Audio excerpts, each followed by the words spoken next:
Today's careers conversation is with Dr. Sam Shah, who is an ON, left the school in 1999 and works now as a dentist, and has agreed very kindly to chat with me today about his career, about getting into dentistry, and some advice and tips for young people today who also want to do the same. And rather brilliantly, he's prepared a PowerPoint presentation that we can look at, and you can make notes and we can chat through. So I'm going to let Sam introduce himself now and start the presentation. Okay, thank you for inviting me. My pleasure. And for the introduction. So I would like to introduce myself. My name is Sam Shah. Everyone calls me Sam. And I've been a dentist for 16, 17 years, something like that. And I'm back in Norwich. I live and work here, and I'll go through the presentation with you because I thought I'd leave something visual for the prospective students. So I'll share my screen now. Raising the bar. As you can see, I'm actually sitting in my clinic now. This is my surgery. And you can see the kind of things I'm having to wear as well. Yeah, we've gone for quite a modern look, kind of black and red, and ever since the COVID thing, I used to wear quite smart clothes to work with trousers and shoes, but now since the COVID thing, we have to all wear scrubs, and everything has to be laundered at very high temperatures, and it's all few changes. Are you in full PPE all day at the moment still? Yeah, well, there's two types of PPE. They call the enhanced PPE, which is very, very, very full on, big masks, big visors, and that's only used when you're picking up a drill and you're having to do active treatment like that. But if it's just a simple kind of checkup and or a consultation type thing, then you can be wearing this sort of thing. So it depends on what the treatment. But so it's got better, but I think I'll probably touch upon the challenges of COVID later on. So so allow me to share my screen. Yeah,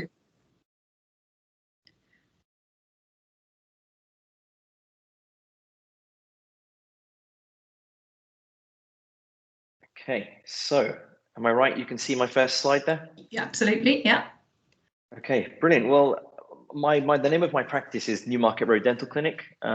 So obviously we're on Newmarket Road in Norwich, and I've done a couple of qualifications. The main one is the BDS, the Bachelor of Dental Surgery. That's the undergraduate qualification to go and become a dentist. And then subsequently I did something with the Royal College of Surgeons in England, in London, which is called it's a fellowship, a diploma relating to sort of general practice.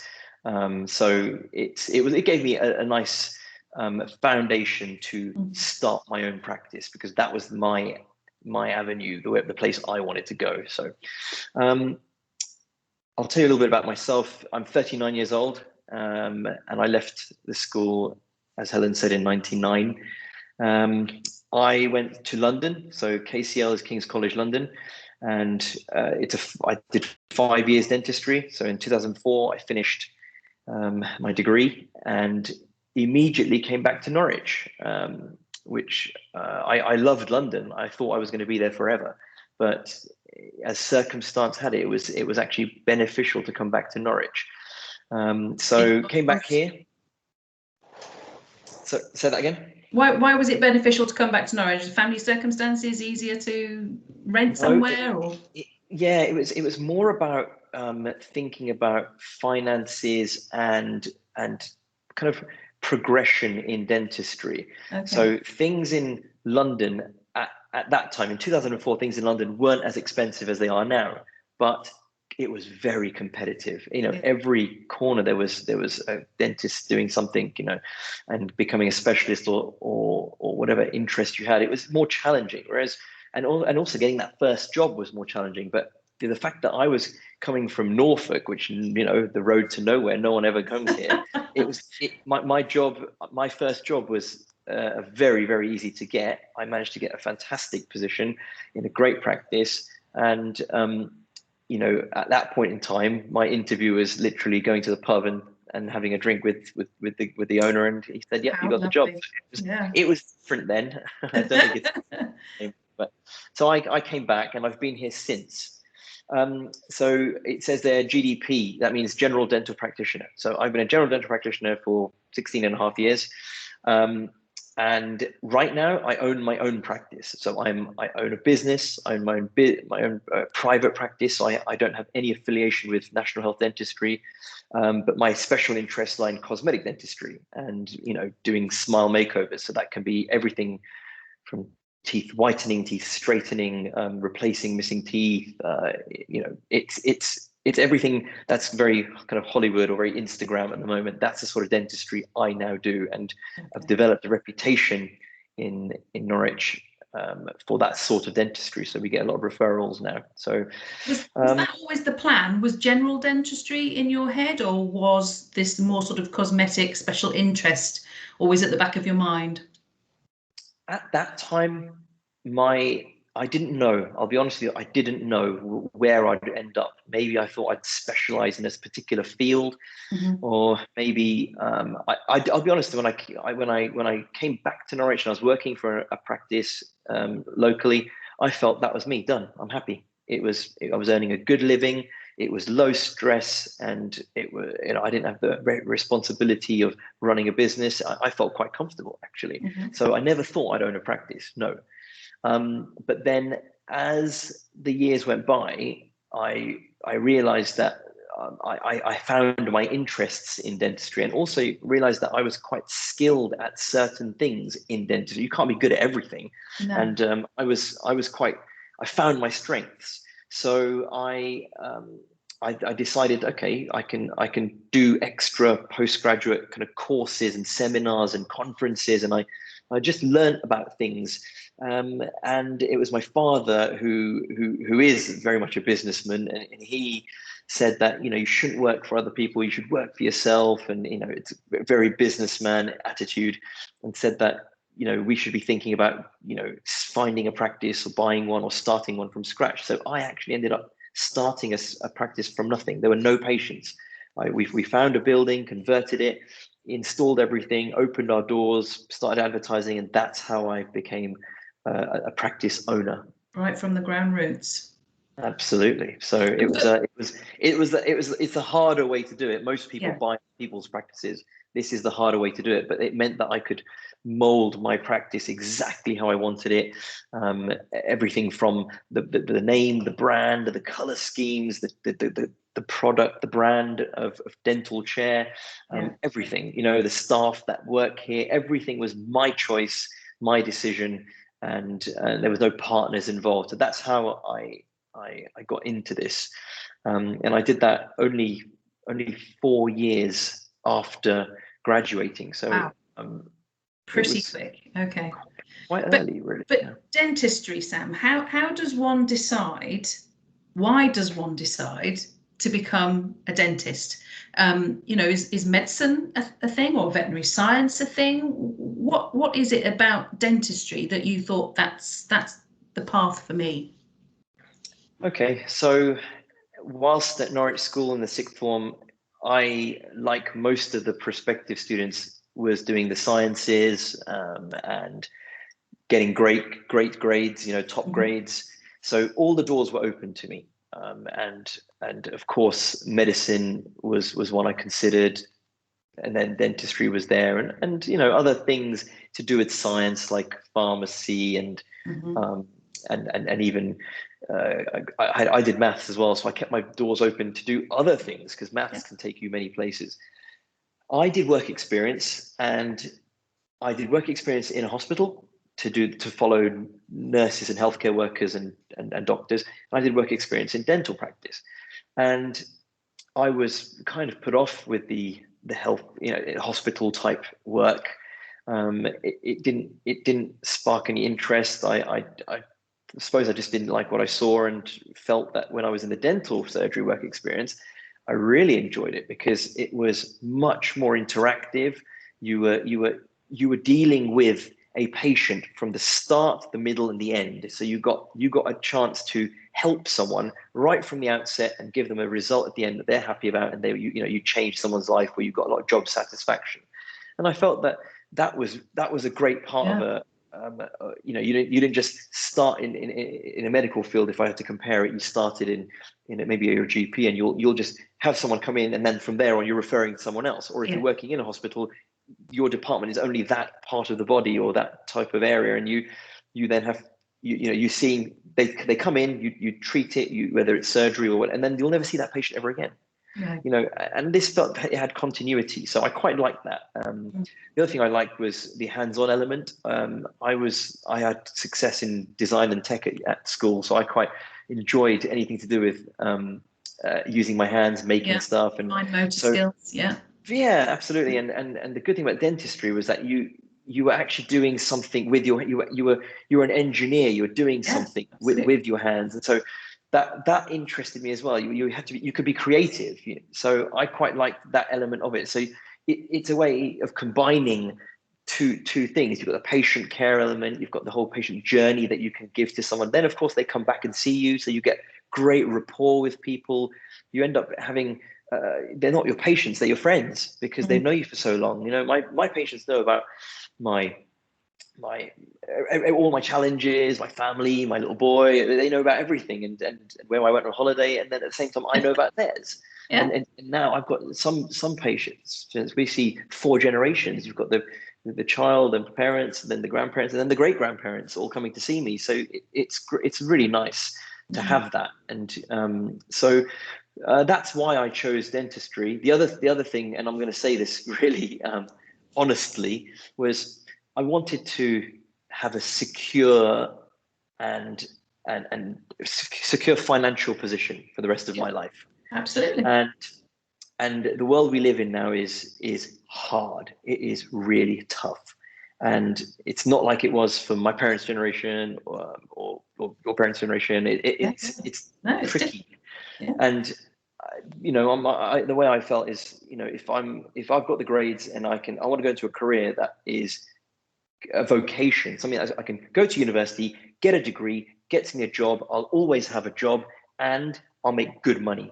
And that was, for me, I think when you're 17, 18 years old, that was important. I wanted to drive a nice car and to live in a big house, and I wanted to go on nice holidays, that sort of thing. So that's me being very honest. You'll never say that at a dental interview, by the way. You'd be strung up if you said that at a dental interview. But the kind of off the record, it's a good career. Look at what's happened with COVID. You've got businesses, retail, all things going down the toilet. But dentistry has been stronger. In fact, our revenues increased because people there will always be a need for dentistry. Of course. So, we're always going to have a choice. There's always going to be a need. And then there's always the other thing, which was my specialty, which is the cosmetic dentistry. People were not spending on holidays. They weren't spending on things. So they started to spend on themselves. So people have been coming in, getting their smiles done because they've seen themselves on Zoom and Teams and FaceTime, and they've seen their teeth. They realize that they don't like their teeth. And so they've been looking up cosmetic dentists. And so we've actually been busier than ever. So there, job security, financial, that was another angle to this. And it's entirely valid. We all choose different careers for different reasons, and you may make different decisions as you go down the line, but that's entirely valid. But I do love the way that you made that decision between medicine. You went to a hospital environment. It didn't feel right, but dentistry did feel right, and for a host of different reasons. And I think sometimes it's as important to know what doesn't feel right as what does. The moment you see it, the moment you feel it, that gives you a sense of which path to tread, I think. So that's really interesting how you did that. Yeah. Another thing I'll add is I like my hours. It's lovely to finish at 5 o'clock. It's nice not to have to work on weekends. And the thing with all of my best friends are doctors, and I married a doctor as well. So and I saw the training that they went through, and it's grueling. And even once trained, they are then. It's hard to have a but the work-life balance is more challenging. You can get it, and you do get it eventually, but it's challenging. So people that do medicine have to be absolutely dedicated to medicine. It should be one reason. They want to be there to help people and save lives and find their niche, and that, you know, you must be passionate about that. For me, it was I wanted the work-life balance. I wanted to be able to have a family and have the evenings and weekends and be able to do things and de-stress, and because any job is stressful, doesn't matter what career you're in. All jobs are stressful. Everyone lives stressful lives nowadays, and having the time to de-stress and not have the worry of being able to sleep well. I mean, I have had a child, so I know what it's like having to wake up 3-4 times in the night, or only getting 4 hours sleep and then having to go to work the next day for 9 hours. And now imagine you're a doctor and having to do nights for 2 weeks, followed by days for a week. It's a very, very challenging thing. And I knew that for me, it was not right for me. It's right for many, but not for me. As I said, I married a doctor, so she's you know what you're talking about. I know what you're talking about. Fantastic. So let me carry on with the next slide.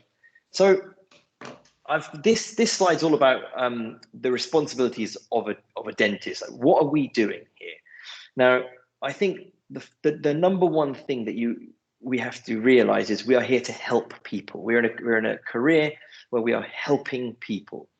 You have to have care for people and want to get them out of their troubles or give them the ability to chew again. So from a dentist perspective, you're helping them get out of pain. For example, dental pain is one of the worst pains that one can experience, actually. You know, I've heard women say they'd rather have a child than go through the pain of a dental abscess. But now suddenly, if I can remedy that by getting someone out of pain, and they suddenly get a night's sleep, that's quite rewarding. Absolutely. And they will love you for it. So helping people is the number one thing with dentistry. Other people can't chew. I suppose the generation I'll be talking to, we've all had our teeth straightened, we all got all our teeth, but our grandparents' generation had many missing teeth, have dentures, or have, and actually the inability to chew food is something that probably our generation will never really understand, but there are many people that can't, and we take it for granted. And now suddenly, if you have the ability to give someone the ability to chew properly and enjoy their food, that's another thing. So you've helped someone. And if I now narrow it down to my specific kind of interest, the cosmetic side, you've got many people out there who are embarrassed to smile, have limited self-confidence, self-esteem, and they feel embarrassed about their teeth and their smile. And suddenly I have tricks to be able to help them, the skills to be able to change things. And at the end of that journey, they've got the ability to smile again, and you can transform someone's life. Absolutely. Because suddenly they go on a date and they're feeling more confident when they're finding a life partner, or they go for a job interview and they're standing there in front of other candidates, but they are confident because they've got a confident smile. So what we do is we are changing people's lives. It's quite a nice journey to be able to offer a patient. So I think that's probably, I haven't even written that on this slide. I think that's that's my number one thing. Just remember, we are there to help people. But if I was to read off some of these things, that dentist responsibility, it's oral healthcare. So what are we doing? We are checking the mouth, checking the teeth, checking the gums. What are we looking for? Decay that occurs on teeth. We're looking for gum disease to see if there's bleeding and if the teeth are loose. We're looking for mouth cancer. That is really on the up at the moment. It's a terribly debilitating condition, and it's missed. It's easily missed. You often find that doctors, GPs, and they leave the mouth for the dentist. So they often, if a patient goes to a doctor with a lesion in their mouth, it's often too late. Whereas if they'd come to the dentist every 6 months or every year, then we would pick things up earlier. So that's quite a big one at the moment. Tooth wear, that's another one. People are stressed, people grind their teeth, people drink a lot more acidic things, fizzy things, alcohol, wine, all these things wear away tooth tissue, and suddenly your smile changes, suddenly things are sensitive. So that's another one of the things that we are doing. part of our job remit is to rehabilitate someone's mouth. You're checking it, and then if something's not quite right, the gums, the teeth, we're restoring it. We're putting it back to where it should be, how it should look, how it should feel, and giving them the ability to eat and drink comfortably and have no pain and have teeth that look like teeth. So that's our kind of day-to-day job. And what is that broken down into? That's like doing fillings, that's doing cleaning, that's doing making crowns and things. These are all different things, and everything that we do, we're involved in the whole process, taking X-rays, doing the treatment physically. So in my sort of second lot of bullet points there, I talk about how that we're doing sales, marketing, HR, operations, management, and bookkeeping. So what does that mean? I'm as a practice owner, as a dentist, I'm marketing the dentistry. Oh, we can put a crown on that tooth and it will do this, and then you kind of sell it by explaining it, and then when I talk about being a practice owner, I'm actually doing things like HR and management and accounts, and I get involved with everything: social media, Instagram, and websites. So actually my job is very varied. I'm doing loads of different things, and on a day-to-day basis, because I own a practice. If you didn't own a practice, you'd pretty much stay in the top category there. You just come in, you help patients, do the dentistry, and go home. And so it's quite nice because you can keep you've got a couple of options there. If you feel like you're business minded, you can then do lots more things. Mm-hmm. As I said, like marketing, or like looking at the accounts and looking at stock taking, and you can look at everything and say, how am I going to make the business more profitable? So yeah, lots of strings to the bow. there are lots of strings to the bow. So moving on to the skills. So this slide, I want to just summarize some of the skills that a good candidate should have, and really what the universities are going to be looking for. Mm-hmm. So the first I say is manual dexterity. So we are using our hands. We are looking at things in reverse using a mirror sometimes. We are using our eyes, concentrating. I wear these magnifying glasses with lenses, so I'm looking at things in very zoomed in detail. Especially with the cosmetic work, you're trying to make these fine details, getting the color matching, and all these things are about having manual skills. Be good with your hands, have good eyes. And then, I talked about intense concentration. At times when you've got someone in the chair for 2 or 3 hours, it's intense, but it's a skill that if you can concentrate and you can do it, that will help you. If you don't have manual dexterity, that's not the end of the world. You can develop these skills easily. It just takes practice. Learned and refined, can it? Yeah. Absolutely. The universities are there to help develop that, and just with time, anything repetition you get better at anyway. It's like in sport. So I would say that you can develop these things. Just because you're not manually dexterous at age 16 doesn't mean that you're not going to be a good dentist. Yeah. So then number two was ability to build relationships. So I touched upon earlier about gaining rapport with people. So we are at the forefront of what we're doing in terms of we are the operator. We are the one selling the dentistry. We're doing the dentistry. So you need to be the person opposite you. The patient needs to be able to trust you, and feel that I'm comfortable with this dentist doing this treatment for me. And building that relationship can't just happen overnight. Or in the first meeting. It's about every single step of the way. You'll initially, that first meeting is important. First impressions do count, but then they'll meet you again and they get more comfortable, and how you speak and your non-verbal communication and how gentle you are, and all these things make a difference. And it's not only the patients, it's also your team, because you will work with 5, 6, 8, 10 people, nurses, receptionists, other hygienists, and having good team skills is really important. So these are things that universities do look at. They like to see that, and I will touch upon that later on as well. So point number 3, high level communication and interpersonal skills. So a bit like building relationships, you just need to have the ability to talk to people. So it helps if you're not shy. It helps if you have a little bit of You feel relaxed talking to people, that you're fairly confident. And again, skills that you can be developed. Not everyone is extrovert or oozing confidence. It doesn't. Again, that sort of thing comes with time and with experience. But it helps being chatty, being friendly. There's a great book by Dale Carnegie called How to Win Friends and Influence People, or something like that. And that is really worth the read, because it teaches you how to about communication with people, any people. And if you can learn those skills of how to talk to someone, maintain eye contact, be at the same level as them, use their name, be touchy-feely when required, and ask questions about the other person, be genuinely interested in them, don't make it look fake. People can smell fake a mile off, so you have to be genuinely interested. So I think that is important. The more you have these skills before your dental interview, the better, but again, things that can be developed.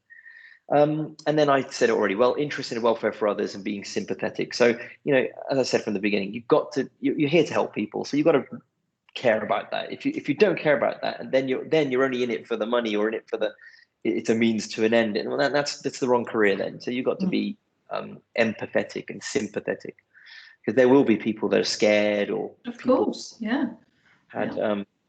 and sometimes it's not just they're scared of the dentist. They can be confident with the dentist, but they come in and they open up to you because something's happened at home, someone's passed away, and they just need someone to talk to. Sometimes you get elderly patients that come in that they have no one else. They don't go anywhere. They don't have any family, and their trip to the dentist is highlight, and they like that. And so just being sympathetic to that and listening. I always say we've been given 2 of these and 1 of these, so use them in that ratio. Listen more and then speak afterwards. So it's all good and important. So, and then sort of the next sort of bullet points, the 2 that I kind of separated them, was more related to my skills in running a practice. So, like I say, if that is your interest, you're into business, then how to deal with your staff, the hiring and firing, the appraisals, all of those things are skills that one develops. I was never good at that sort of thing, and I hate it when I have to interview people and then have to appraise them and give them feedback, especially if it's giving bad feedback for negative things. But you have to do it, and in any industry really. And but it's something that helps me run my practice, and I have a very good team, and they respect me, and I respect them. So it's a 2-way street. And then the other thing is it helps if you're good at computers and IT, and now everything's on digital. So all X-rays are digital. We scan people's mouths digitally. Everything's on computers. So I think that it would be a no challenge to someone who is the generation going into it now. It'll be easy for them. And I mean, I'm still a bit slow on Instagram. I mean, I have other people that do it for me, but that sort of thing, because that's how you market yourself and you can showcase your dentistry. So. Yeah. Do you have any questions for me, Helen? I don't at this point. It's absolutely comprehensive, Sam. It's so impressive. Okay, so I'm going to give you the info, the thing that a lot of students want to know, that the end game. How much am I going to earn? And these are sort of things that you don't necessarily find out before you enter the degree. And I thought, look, if I can try and give some idea, now it's not set in stone, but to give some idea of where could you go with this career, what sort of money are we talking, So the first bullet point says foundation training. So foundation training is basically the first year out as a dentist. After you've finished 5 years dentistry, you go and become a dentist, and it's basically supervised training. So you're a dentist, you see patients, but if you have any questions or problems, you have a trainer, someone that's going to come in and help you. He's another dentist in the room next door. He will help you, or she will help you, and they will support you, and you have lectures once a week and stuff like that. So it's a nice transition into being a real dentist. And as I understand, it's about 32,000 a year is the current salary. Then as soon as you finish that, you have different options. Most people stay in general practice.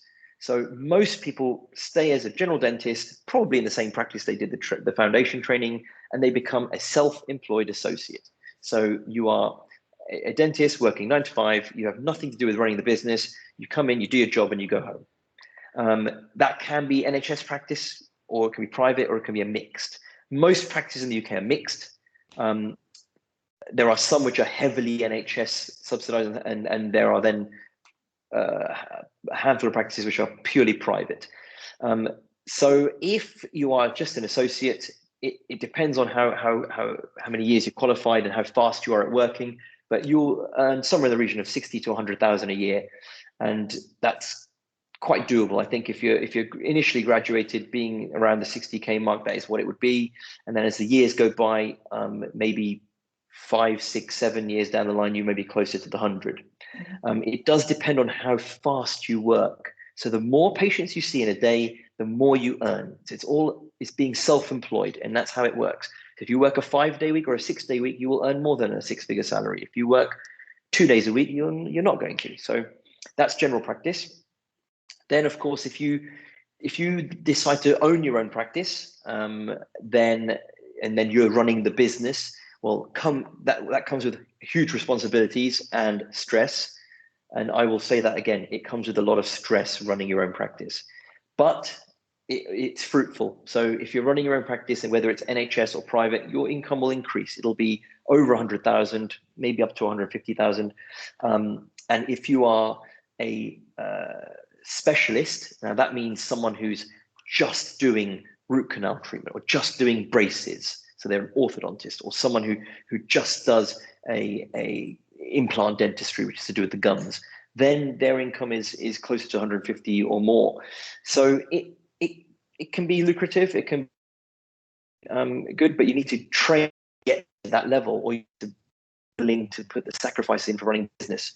And it would be something that would happen 4 or 5 years after graduating. You would never do this in the first instance. Okay. I've just had a message saying my internet connection might be ropey. Can you still hear me okay? I can still hear you, Sam. Yeah. Okay. Then you have the option to go into the hospital.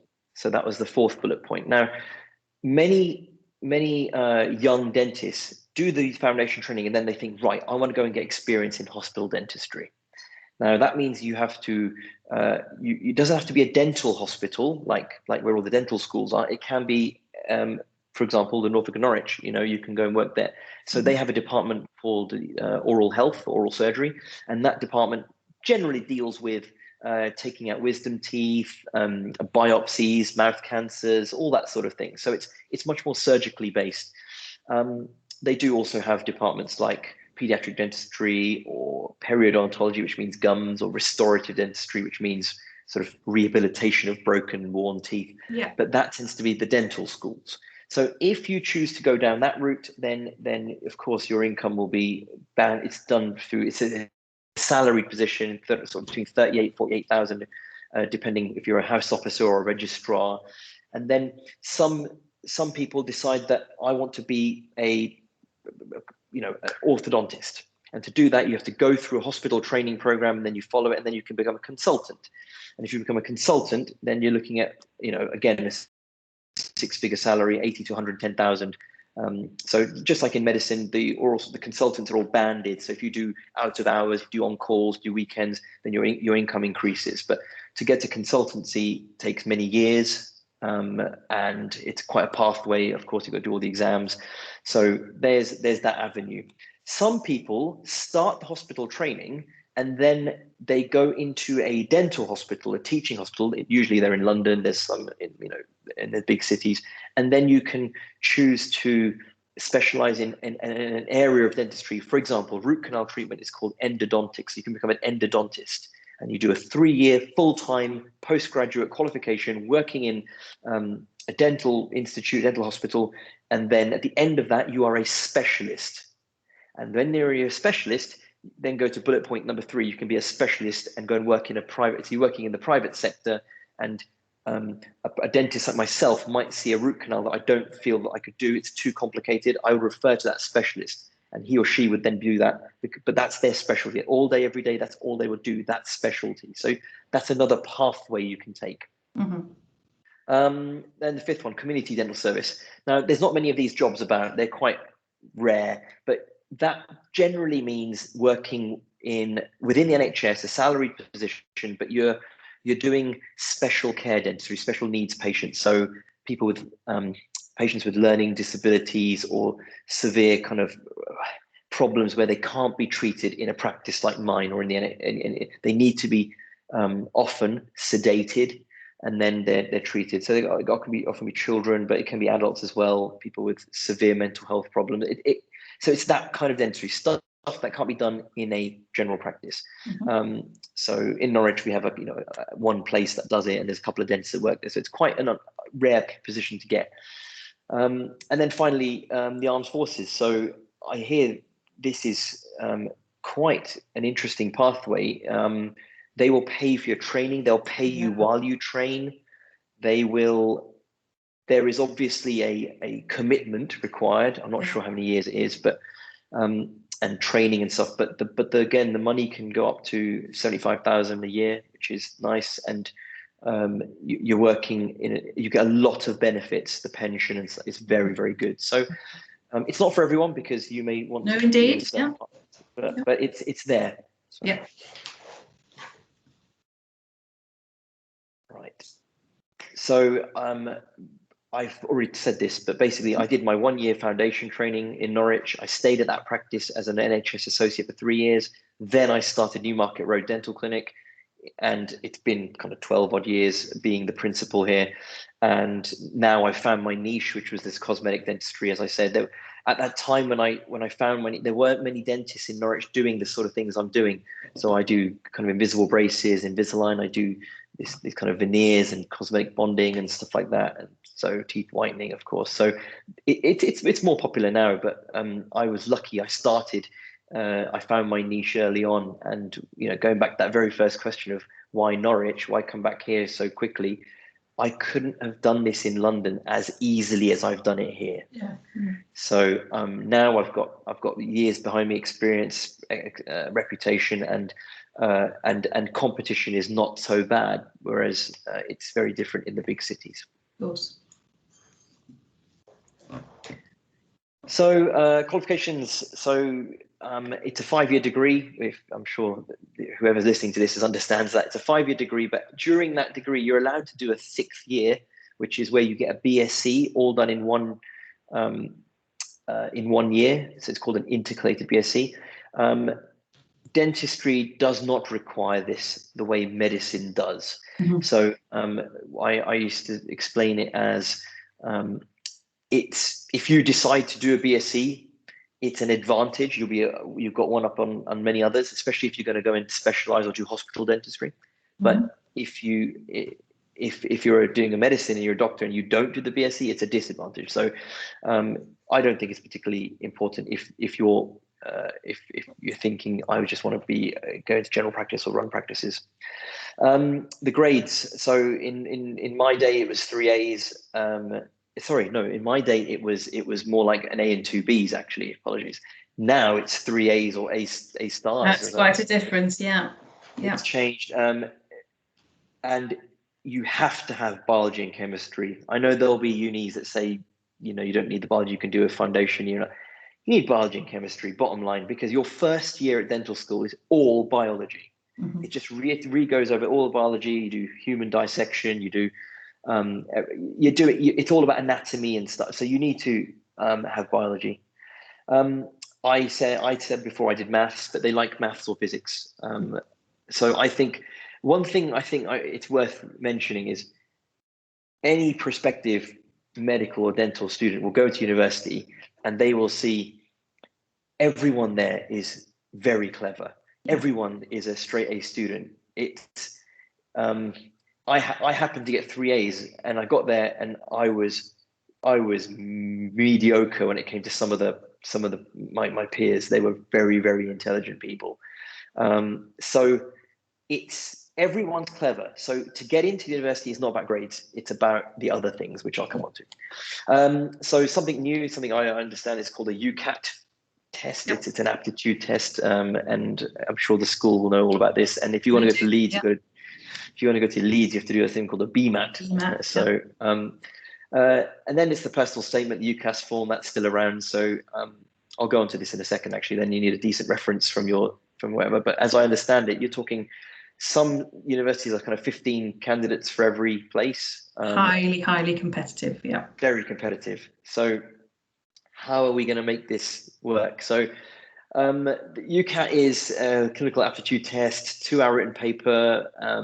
It's just loads of exercises on decision making, problem solving, critical thinking, and judgment. Now, again, the school will know much more about this than I do. Yeah, we support the pupils through the UCAT and the BMAT. Yeah. Brilliant. And so, yeah, what I found with dentistry is they do having some knowledge of current affairs, what's going on. So the big one now will be COVID, of course. Of course, yeah. But knowing about that sort of stuff is handy. I think also registering either with the British Dental Association as a student or something that's nice because you get access to resources. But the other thing would be to go onto the General Dental Council website. The General Dental Council are the regulatory body for all dentists in the UK, and in there they have a set of standards, things that they expect of any clinician who's registered with the GDC. And I think it's quite nice to be aware of what those are, those kind of ethics and moral standards and things. Having that information in the back of your mind before you go to one of these aptitude tests or admissions tests is worthwhile, knowing what is expected of your governing body. Yeah. So personal statement, again, school no doubt are awesome at this, but I'll tell you what I found out from some recent graduates. Mm-hmm. Put a decent introduction in there, make it stand out, make it fun, make it interesting, make them think, oh, this was a cool individual. Work experience is essential. Yeah. They talk about doing 2 weeks, do 2 to 3, do more. It's about shadowing, going to different experience. Private dentists, NHS dentists, if you can get in the hospital, specialists like orthodontists, hygienists, go and see a dental technician. There's different places you can get the experience. But it's when you talk about it, it's all about what you've actually learned, not what you saw. So don't just reel off everything I saw. It's about how does that relate to what you learn, maybe the skills required for a dentist or what you were surprised by. Those sorts of things I think they want to see or read. And it make that quite a bulky paragraph. Don't make that a short one, make it important.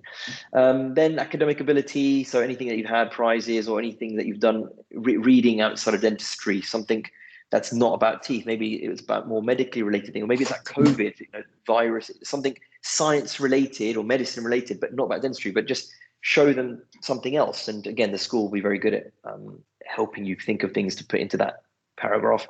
And then extracurricular, so volunteering. Don't just do 2 days somewhere and call it volunteering. They want to see a prolonged volunteering, 1 day a week for a couple of months, over some holidays or something like that, where you showed commitment, and try and link what you learned at your volunteering post to what the skills are for a dentist. So your classic one is going to be communication and empathy. And then of course talk about interests, hobbies. They need to see that you can unwind and you've got other things outside. I talked about this before, work-life balance. Show that you've got something else and how it helps you, because dentistry is hard. The degree is hard. Life afterwards is not easy.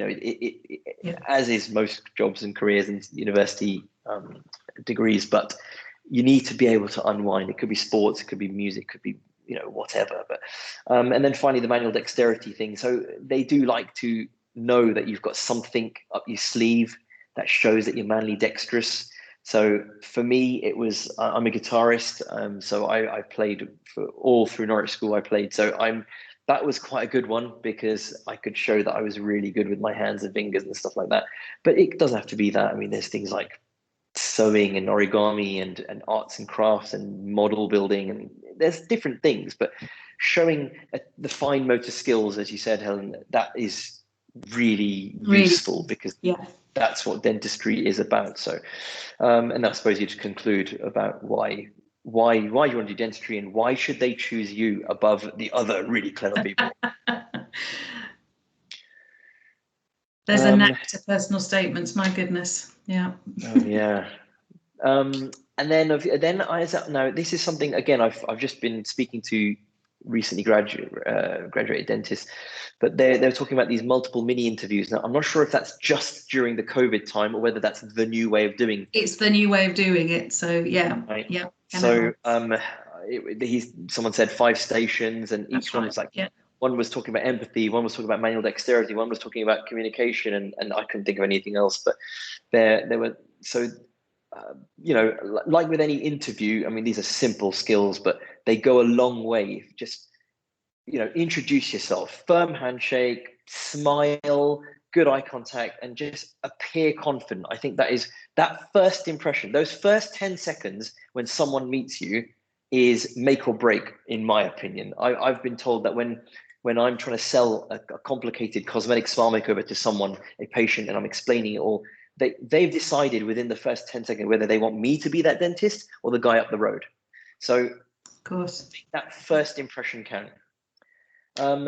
Research the university, the location, and the course specifics. So, a fairly obvious one, I'm sure you know, go the open day, make sure you've actually been there. That helps. Even if you don't even have any intention of going to that university, just go to the open day, go and see the area, because they might ask you something which throws you, because if you hadn't actually been there, you wouldn't really know.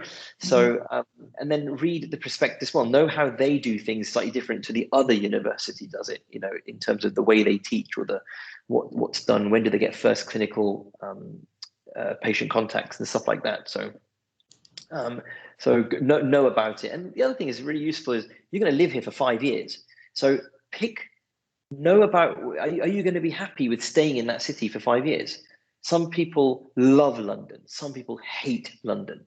And it's, for me, it was like, I absolutely loved it. I wanted to be there. I had a family there. You know, I showed that at my interview, why I wanted to come to London. So the same could be for Bristol, or, you know, Scotland, or wherever the other, you know, you may want to go, but know that you want to be there for 5 years. Know your personal statement inside out. I mean, again, these are all obvious things, but just constantly link something in your statement to the skills of a dentist. I went through the skills earlier on, so know that what skills, and link it all up. They want to show evidence of, you know, explain that happened, therefore that was useful for me going forwards in dentistry. Always have a question ready to ask. I know even when I interview staff in my practice, I never like it when a prospective staff member, nurse, doesn't have anything to ask me about my practice or about dentistry. You know, I think it shows that you're interested. And like with any interview, if you go, pause, gather your thoughts, sip water if you need to, and don't lie about anything. Don't make anything up, because they'll catch you out. One lie leads to a second lie, leads to a third lie. So do not lie. Just, if you don't know, just say don't know. Or if you say you've started answering something, you think, oh, actually, I've cocked up this answer, I want to change my answer. Then just say, actually, do you know what? Can I restart that? And then do it that way. And they understand you're nervous. Integrity at all times. Yeah. Absolutely. So there's a really good, amazing resource. It's called iwanttobeadentist.com. You couldn't make it up. It's brilliant. Does what it says on the tin, Sam. Does. You know. And this is a website written by or hosted by dental students who I think are now graduated, but it's very current. It gives you the option. It gives lots of free resources, but also gives you the option to almost speak to someone about being mentored of how to clock the BMAT.